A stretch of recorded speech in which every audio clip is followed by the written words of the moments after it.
So I'm Dennis Brown. I'm here today to talk about zombies and how hackers kill them. Unfortunately, this isn't the kind of zombies that you kill with shotguns, which is fun, or the ones that involve people loving Twinkies, although I do. It's about the badge game we had at a conference called Con, based in Rhode Island earlier this year, where we had a zombie game on our badges for the conference, the electronic badges. Let me pull one up here, like this one here. If anyone can see that, probably not. And we had a lot of good fun with it. We had a lot of good data as a result. I'm here to talk about that today, how we did this, what the data we collected was, what people did with the badges once they got their hands on them, the havoc they created, and other kinds of good stuff. So let's get into it. So what is Quahog? If you watch Family Guy, you probably have heard of the city, Quahog, Rhode Island. It isn't a real city in Rhode Island, unfortunately, but it's like every city in Rhode Island if you know the place. It's also the state clam. Yeah, we're strange there. But it was a new conference this year, regional one. We had a great turnout. It was a lot of fun. We focused on having a lot of InfoSec tracks and having a lot of maker culture stuff too. We had a wonderful hardware hacking area. The tool guys came to have a lockpick village. It was a blast. It was a lot like a really, really, really small version of Defcon in some ways. So we had a great time. And I'm Dennis Brown. I helped organize QuahogCon. I also helped run the DC 401 chapter. Anyone here from DC 401? Yeah, thanks for coming. That's all of you, I think. And my day job is I am a security researcher at Tenable Network Security. I do a lot of malware research, or if I talk to anybody who knows Tenable at all, I write Nazzles because that's all anyone thinks. So Nessus plugins, that's all. A lot more than that. But so this was kind of out of my element for something, a project to work on. I haven't done a lot of things dealing with hardware. I've never written firmware ever before. So this was a fun project to get involved with. We had a great small team of people working on these badges diligently to really make them fun and usable. And it was a great project to work on. And our goal when we started working on this was have a badge that was hackable, something that you could just sit down, have fun right away, no barrier to entry or anything. And then something we wanted to use after the con was over, so you could take it home, keep hacking on it, and maybe get something useful done with it. And there's actually some great useful things people have done with it after the con, which is awfully nice. We want to include wireless connectivity on the badges because having an LED flash or something that is kind of passive is fun, but we wanted to have a little more interactivity with the badges because that's just cool, right? So we wanted to also put a game in there too, because it's fun to have a badge that'll like a TV Be Gone badge. That's fun. It's fun to cause trouble when you're in a bar with guys wanting to watch sports and you turn it off on them. But we want to have people have something active to do at the con. We can interact with everybody else there. So we definitely, that was one of our main design goals when we started. We definitely wanted to have an open source development environment because it's no fun if you have to go and use proprietary tools or IDE that you're not familiar with to get going on it. We ended up using GCC, so that worked out really well for us. And we want to make it easy to write custom firmware for. So I'd say out of the 4 points here, we only hit about 3 of them. The ease of development or getting people working on it at the con was a little bit of a misfire on our part, and I'll talk about that later when we go over the mistakes we made. So the badge design itself was really great. It actually was done for us from the start. We worked with a company called Redwire LLC based out of Massachusetts. They had this product, they call it the Red Bee Econotag. That's the picture of it there on the projector. It's a really nice device. It uses the Freescale MC13224 microcontroller, which is an ARM7 microcontroller. It runs at something like 20-something megahertz. I forget the exact number of megahertz, but it's a really nice chip. And the great thing about it, it has a lot of nice features. It has a nice watchdog timer to make so you can keep it from crashing when some guy's sweaty shirt touches it and makes the whole badge freak out, which happened a few times. It has an AES right on the chip, so you can have all kinds of nice encryption with it, which we totally did not use. But the feature we used it for was it had Zigbee on board. That's 802.15.4. This was excellent. This gave us pretty much everything we wanted in one package, and we started working with the Red Bee guys. They helped us to expand upon it a bit to really make it what would be great for our conference. Another nice thing it had that we chose to keep was it had a USB connector on it, which made this a breeze to flash and write custom firmware for, and just expand upon it however you wanted to. This worked out wonderfully for us. The picture on here is the end product we had. And if you notice, the middle of the badge is pretty much what we had with the Econotag from the previous slide. And I apologize for the missing a few things on the slide there. Hopefully all the good data is there. But we took the Econotag design. We changed a few things about it. We ended up with the same interface they had with 2 buttons and a reset button. The reset button's on the left. We added 5 red LEDs on the left side, like a little bank of 5, and RGY, red, green, yellow RGBs on the right side, LEDs on the right side. And we made it use AAA batteries. which we thought was a good call because if people wanted to do something after the fact, they could just go to any pharmacy, any store, and pick up some AAAs, pop them in the badge, and they're rolling once again with whatever they're doing with it. Ultimately, we worked with a local manufacturer, J&J Technologies, out of Foxborough, Massachusetts, which we love working with local fabricators for these. We ended up with about $30 per badge, which we rolled into the cost of admission, which made this very affordable for us. The overall admission was $100, so this was right in our budget. It was great. We just rolled it back to the attendees, and everybody seemed to enjoy that part of it at least. So the badge was really easy to code for. Like I said earlier, it just uses an ARM cross-compiler. If you go to the MC1322 development site run by the Redwire guys, they have all the tools in there to build the tool chain, get it all working just properly. Very, very easy to work with. And there's a lot of fun things you can do with it even after the con when you're not playing with your fellow conmates anymore. Josh Wright at KohaCon used the Killer Bee tools he developed in order to attack other badges there and really make them freak out quite a bit, which was fun. I gave him a few tips on things he should try, and he tried all of them and really made people freak out a bit at the conference. There's Contiki support. Contiki is essentially a full full system environment for the badge itself, which helps you, which abstracts away a lot of the things. It gives you IPv4 access, IPv6 using 6LoWPAN, a lot of other great utilities for it. It essentially is like running a full operating system on the badge in some ways. There's a lot of sample code that worked really well that was distributed with the development tools for the badge, which people were using to right away write packet sniffers, packet injectors with a whole lot of great tools. And just the other day, Dragorn implemented Kismet support for the badge itself, which I'm going to demonstrate here, and I hope it still works. It's in very alpha stage. But what this does is it turns the badge into a Zigbee sniffer, so you could use this, or if you purchase the Kano tag from the Red Bee guys, go to your next pen test with a con badge and try to find, maybe if you're at a SCADA facility that uses Zigbee, find vulnerabilities there walking around with your conference badge. So I thought that was pretty cool. So I want to demonstrate that here to show the kind of stuff we see. Now, one thing I asked for before this conference, if anybody was reading on Twitter or on the DC41 mailing list or on the KohaCon site to bring your badges, so now would be a good time to get them out and generate some traffic for me to actually see with this. Just 1 second, I'll set this up.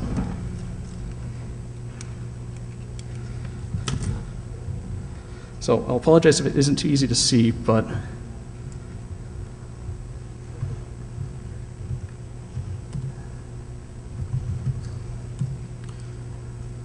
okay, so if you can, let's see if we can see anything here. So I'm start hitting some buttons here. If not, I'll fire something else up.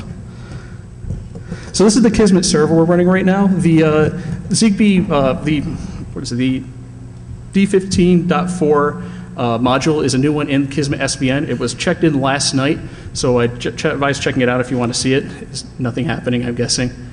Live demo failure, I guess. Oh well. But it was in there if you have something like this or any other device that uses that does Zigbee, that uses a serial Zigbee drivers available for this chipset and some other ones as well. I was talking with Dragorn, who unfortunately couldn't be here this year, but he said that he believes it'll work with the Ninja badges as well this year because they use the same microprocessor. So hopefully we get some good stuff with this. Is this thing just failing? Absolutely. So supposedly these things have a 600-foot line of sight rates. Oh, thank you, Larry. Let's try it out. Oh, hold on. Let me try that. Okay, so this is absolutely failing. I'm sorry, it's really, really early alpha code. But if you have one you want to check it out, just check it out of the Kismet SBN repository. It uses the plugin architecture, which is pretty new in recent versions of Kismet. So if you haven't used it, it's really just other modules you compile in, add them to your source directory, to your home directories, Kismet directory, Kismet/plugins, and it loads right up and works fine, except not right now when I want it to work, of course. So let's get away from that.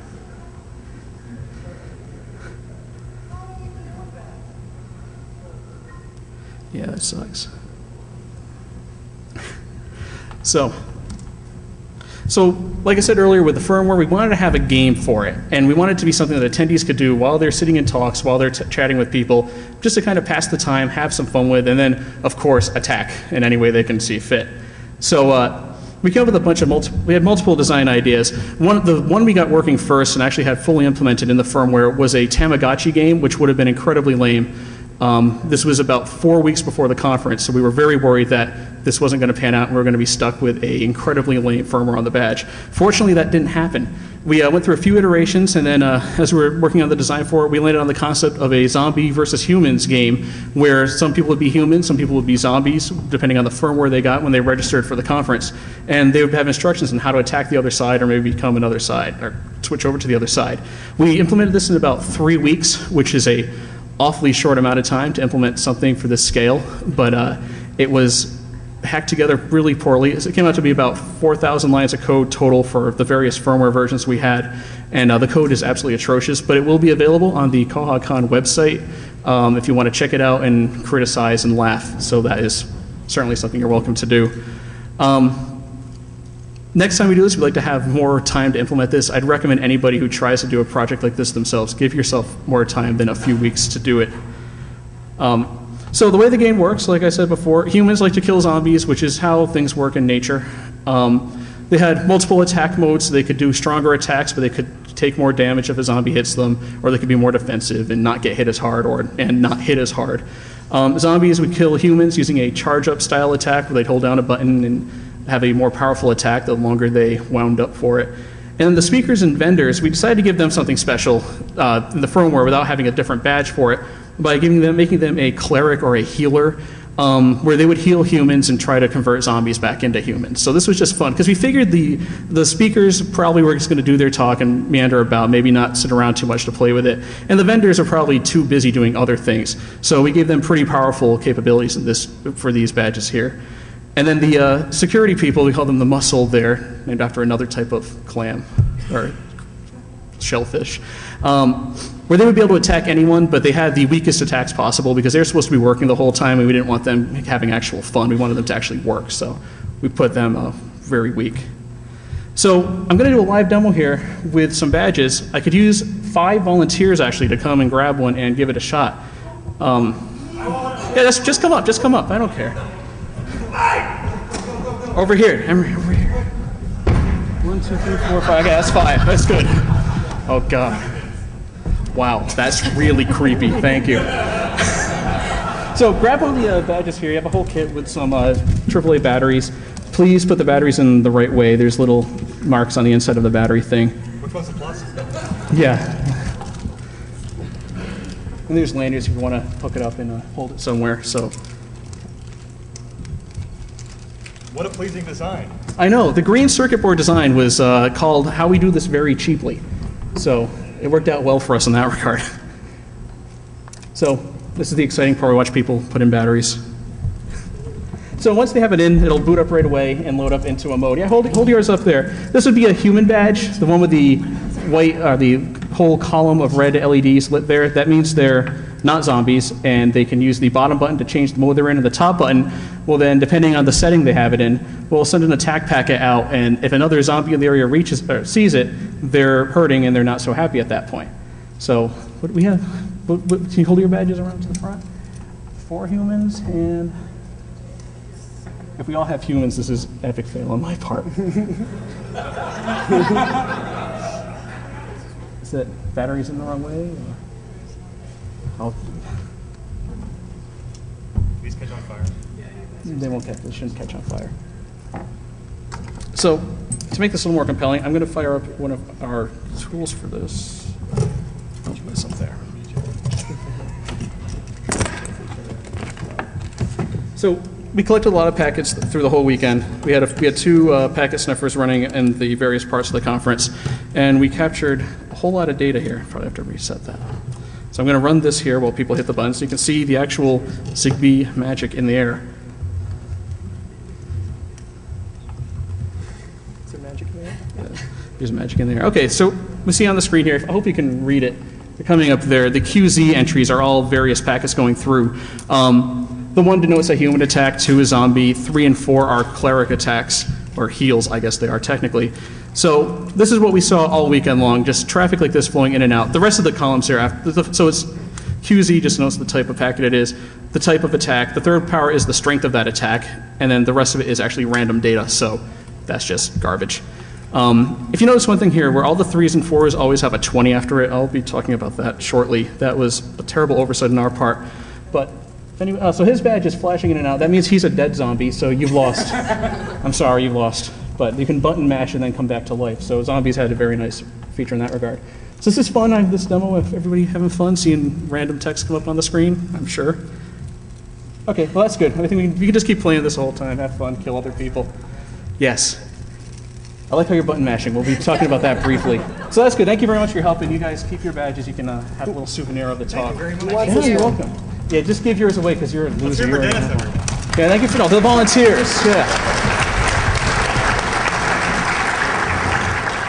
So hopefully that wasn't too uncompelling, but that's pretty much what we saw all weekend. That was exactly what it was like being there. Not really.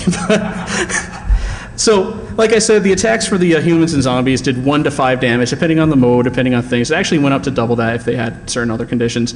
The humans started out with 500 health, so they'd have to get hit 500 times, and they also had to have defense. They had other ways to defend themselves against it too. So it took a while to kill somebody. Zombies had less health, but as I mentioned, if you button mashed on it, you could come back to life. So their health kind of didn't matter. And the clerics, like I said, they healed 20 health at a time, which was terrible. This is an influence of me having played a lot of World of Warcraft back in the day where nobody wants to heal, so I figured nobody would want to heal at a conference either. There you go, that's my priest over there.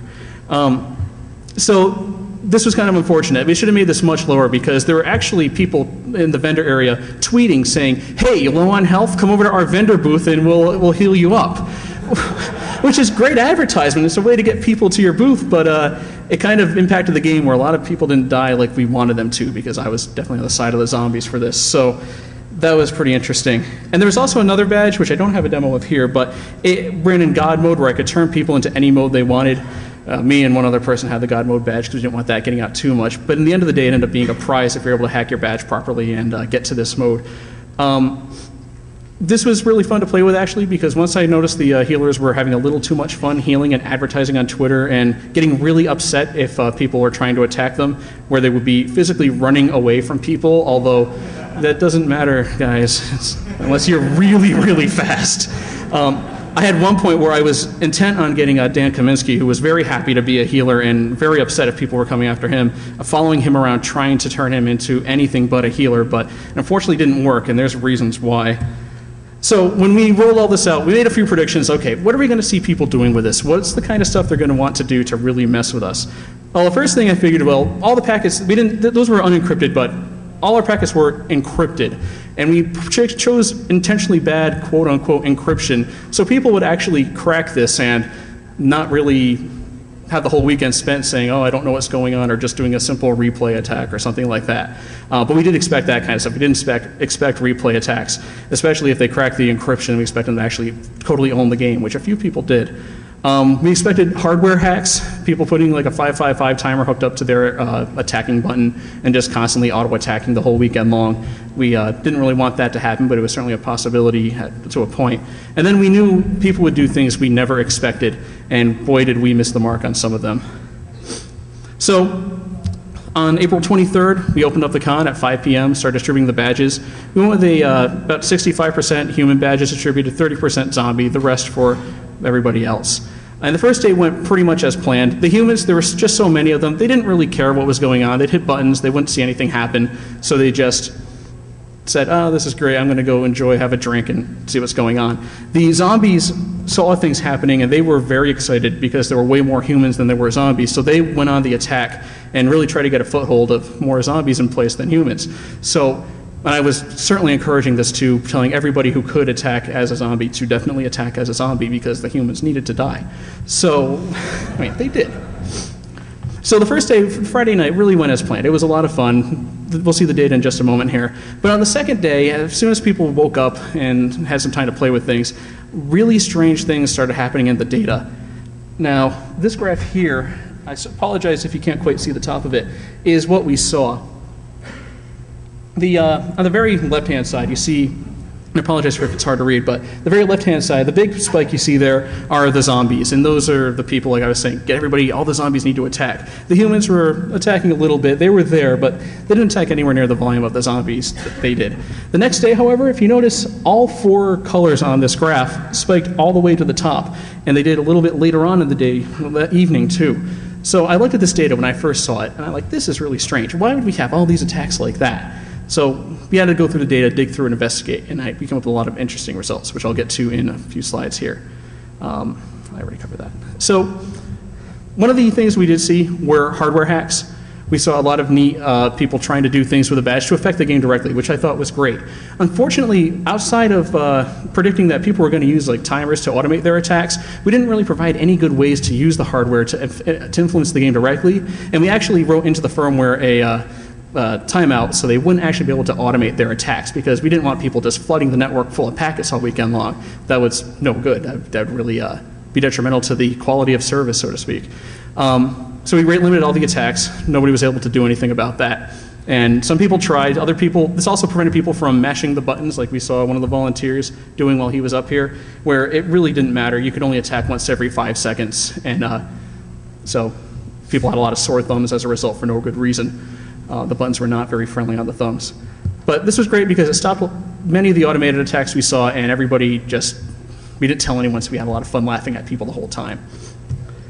So there were some moderately successful attacks, depending on how you define success. Probably the most impactful event that happened where one guy had a fuzzer. He just took some of the sample code we had, said, well, I'm just going to throw random junk out there. I know how big these packets are. I'm going to throw random data and see what happens. And it wasn't entirely predicted by us, and we didn't really think someone was going to actually flood the network as much as they could the entire weekend long to essentially shut down the game in a few ways, which was quite unfortunate. He made people's badges were changing modes really and doing really strange things as a result, things we didn't really predict, and it essentially just turned into a giant denial of service attack on the conference for the entire weekend. The badges just did not know how to handle this. We didn't do anything smart like checksumming on the badges, so that was really a poor call on our part because every packet was essentially valid, and this really confused the attendees and myself for quite a bit. So we collected about 30 megs of logs, which was the data you just saw on the screen there. So 30 megs of just those, 10 or so characters is a lot of data. Out of the attacks we saw 39,000 and change successful attacks. And this includes fuzzed attacks and other automatically replayed attacks that were of a valid type, but we didn't really differentiate them we couldn't differentiate them from what was actually fuzzed. And then we saw 1.5 million fuzzed attacks. So the people who are doing this kind of stuff, they were just firing out packets as fast as possible and really, really messing things up. It was a lot of fun to see it afterwards in the data, though. What we have in the screenshot there is an example of what they were doing. The third column there is the actual attack type. The valid types were 1 through 4 and 99 for the God mode. None of these were valid. All the data here was clearly just being randomly generated, and this had just such a devastating effect on the badges. It was fun to a point. So, fuzzing aside, people did similar things with packet replay, which was very successful. There were at least 2 people I know that were at the conference that actually figured everything out, started replaying packets, and just started impacting the game however they wanted. This was great if you want to have an automated attack. You just have to make a custom firmware, which was very easy to do with the samples. Start replaying a captured packet that you saw that you knew was a valid attack, and just go to town on it. And it worked really, really well for them. This got around the rate limiting code we put in place, because at this point it's your code. You didn't really have to apply to ours at this point.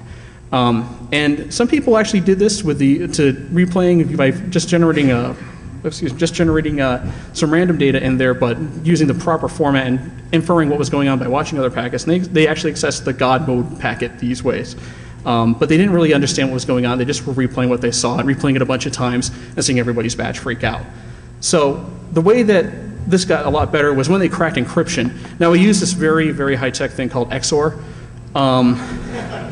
If we did this intentionally because we wanted to make it fun, if the one line there is just a sample of what a packet looked like raw, the first byte there, actually the second byte in this line, is the XOR key itself. So every packet that went out, we had the key in it. So this made it pretty easy to figure out what was going on. And then the second and third bytes there were the packet type and the power of the attack, or just looking at the other parameters to pass through for the function. And the rest of it, like I said earlier, was junk. Once people started cracking this, the whole game opened up. Everybody just started saying, okay, what can I send through now? What'll work? I know I can send valid packets of any type I want. Let's see what happens. And this is where people started having a whole lot of fun. Another way people had some really good luck was by brute forcing as well. especially once the encryption was broken. We were seeing people just going through, trying everything they could to figure out what was going on. And they essentially mapped out the entire protocol this way, especially if they were in closed quarters without not a lot of other people around. They could see the direct actions of what they were doing on other people's badges. So that was a lot of fun. We had excuse me. So we had a few obvious attempts of what was going on here. I'll show that right here. This was clearly one person, or maybe multiple people. I'm not exactly sure because we just collected the data randomly. Collecting or just trying anything they could. They started replaying the same numbers through the different power fields here. This may have had an effect if they weren't using 0 as the packet type. That was just an unused value. So this was pretty interesting, where people are just firing away at crazy, trying to see what they could make it do. And then someone smartened up here and said, it's probably awfully hard to read, but they just went through and iterated through every kind of packet there was to see what would happen, trying it first in the packet type column, which they didn't know at the time with us. They just tried one column at a time. Then again at the packet power column.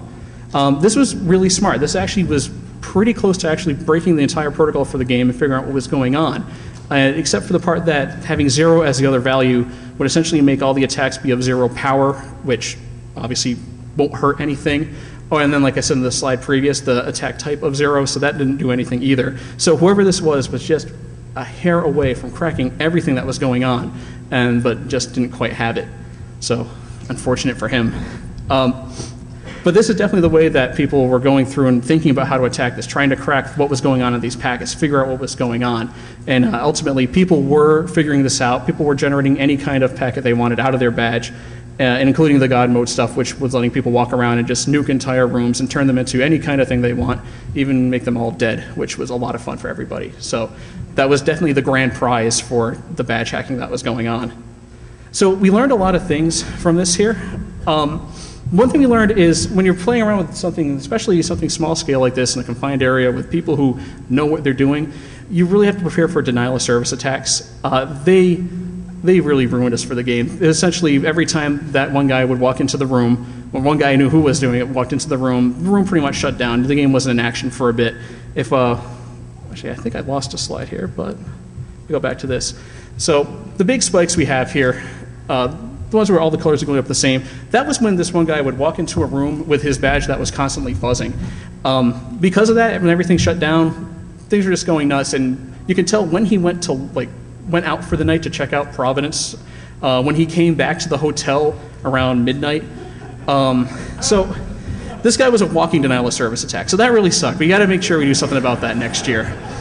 The one thing we really need to do is put checksums on the packets. Maybe we're using a lot of just really fake packets. They weren't really valid Zigbee packets or anything at all, but it was really just what we got to work in the 3 weeks we worked on it. It would be a little nicer if we made something so it check for a valid packet, make sure replay attacks don't work, and make sure fuzzing doesn't work in the future. But it's nice, it's kind of fun to track people at the same time, so that worked out pretty cool. Sorry about that. The one thing that was cool about XOR encryption was it was almost good enough for the conference. We wanted to last about 24 hours from when the first badges went out. So people would have to work on it off and on for a day, and then actually have something that they could play with. Based on the data we saw, people started really doing strange things and really started doing what looked like brute force attacks after about 18 hours. So I don't know, I guess that's if you take a sample of 250 people, someone will crack XOR encryption in 18 hours. So I wouldn't quote me on that metric, but I thought that was pretty cool.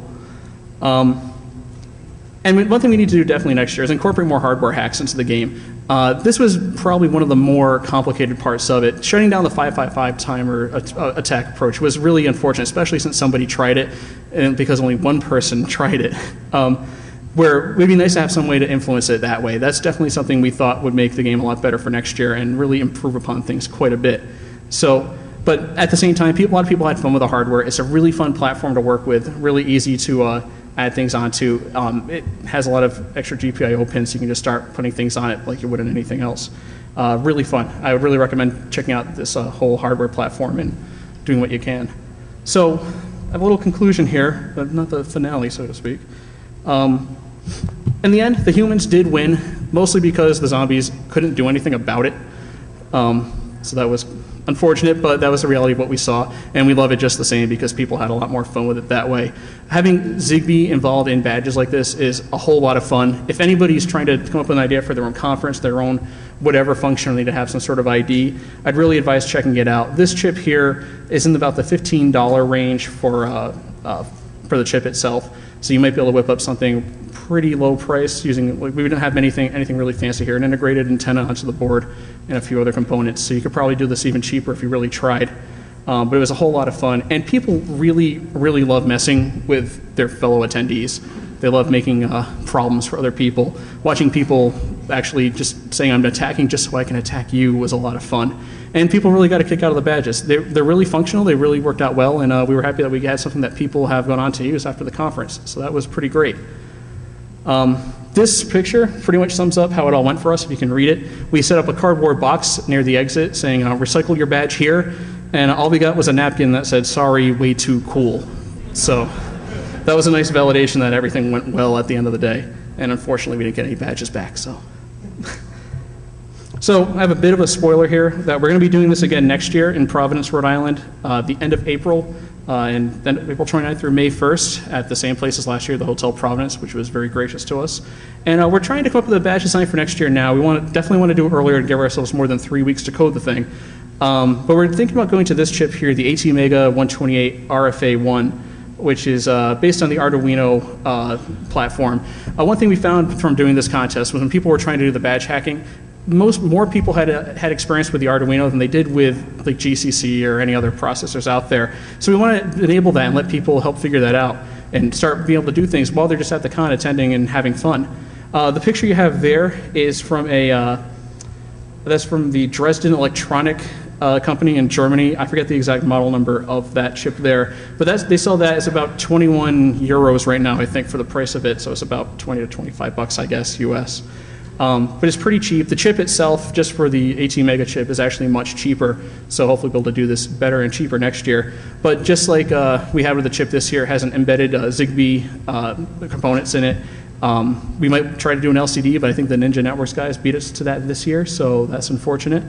But anyways, this is also subject to change, so if we find that this is a bit out of our range or things get a little crazy, we'll probably just go with the same thing we had this year and do something similar. But we hope to see everybody there. It's going to be a really great time, and it'll be really fun. So that's about all I had. Some special thanks. I want to thank John Ducksta for being the guy who took care of everything last year, wrangling together. Dragorn for his addition with Kismet, where if you get your hands on either one of these badges or the Red Bee Econo tag, it's a really great enhancement, especially if you're doing anything involving Zigbee at all. It's now in SVN, so go check it out. The Redwire guys were excellent working with us, helping us out, getting the entire badge design. Essentially, people helped play testing like me and the con attendees, which really made this into a fun experiment for us to figure out what was going on, see what the kind of attacks people would do, and go on from there. And we had a lot of fun doing it. Everybody seemed to have a good time. So I'll take some Q&A now. I'm a little early here. The demo didn't go exactly as planned. But if anybody has questions, I'd be happy to answer them now. Yes, over there. How many badges did we end up making was the question. We made about 250. I just think it was exactly 250. We got them all produced locally in Foxborough, Massachusetts, which worked out great for us. They cut us a nice deal for helping them, letting themselves advertise during the con. We were happy to go with a local provider too. When we did the initial batch, we received about 25% of them were broken or had some sort of flaw with them about a week before the con, so that made things really hairy towards the end there. We had a lot of emergency soldering and emergency shipping and stuff to do, which was a lot of fun. But in the end, it all worked out pretty well, so we had enough for everybody. Any other questions? Okay, I think that's it. Thank you. Oh, one back there, actually. Oh, thanks. We have plenty of time, so yeah, come on up and yell it, and that'll work better. Oh, thank you. I'm sorry? And actually, we don't. We had very few coming here, and we saved them for the demo, so it was very, very tight at the end. Everybody kept theirs, and nobody wanted to share theirs after the fact. But I think that's it. Okay, thank you.